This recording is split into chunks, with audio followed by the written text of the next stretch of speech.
ಬೆಳ್ಳಂಬೆಳಿಗ್ಗೆ ನಗರದ ಹೊರವಲಯದಲ್ಲಿ ಗುಂಡಿನ ಸದ್ದು ಕೇಳಿಬಂದಿದ್ದು, ರೌಡಿ ಶೀಟರ್ ಒಬ್ಬನ ಕಾಲಿಗೆ ಪೊಲೀಸರು ಗುಂಡು ಹಾರಿಸಿರುವ ಘಟನೆ ನಡೆದಿದೆ.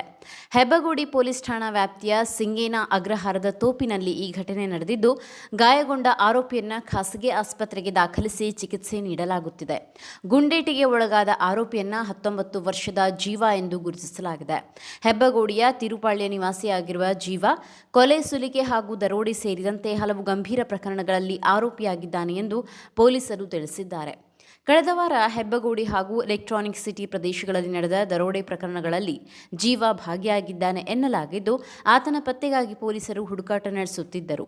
ಖಚಿತ ಮಾಹಿತಿ ಮೇರೆಗೆ ಕಾರ್ಯಾಚರಣೆ ನಡೆಸಿದ ಪೊಲೀಸರ ತಂಡ ಆರೋಪಿಯನ್ನ ವಶಕ್ಕೆ ಪಡೆಯಲು ಮುಂದಾದ ವೇಳೆ ಆತ ತಪ್ಪಿಸಿಕೊಳ್ಳಲು ಯತ್ನಿಸಿದ್ದಾನೆ.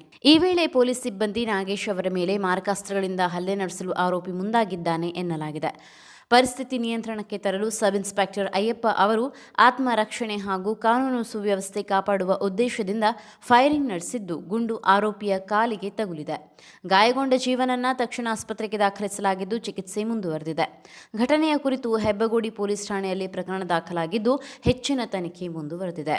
ಪೊಲೀಸರ ಮೇಲೆ ದಾಳಿ ನಡೆಸಲು ಯತ್ನಿಸಿದ ಆರೋಪಿಯನ್ನು ನಿಯಂತ್ರಿಸುವ ವೇಳೆ ನಡೆದ ಈ ಫೈರಿಂಗ್ ಕಾರ್ಯಾಚರಣೆ ನಗರದಲ್ಲಿ ಮತ್ತೆ ರೌಡಿ ಶೀಟರ್ಗಳ ಚಟುವಟಿಕೆಗಳ ಬಗ್ಗೆ ಚರ್ಚೆಗೆ ಕಾರಣವಾಗಿದ್ದು, ಪ್ರಕರಣದ ಕುರಿತು ಪೊಲೀಸರು ಹೆಚ್ಚಿನ ಮಾಹಿತಿ ಕಲೆ ಹಾಕುತ್ತಿದ್ದಾರೆ.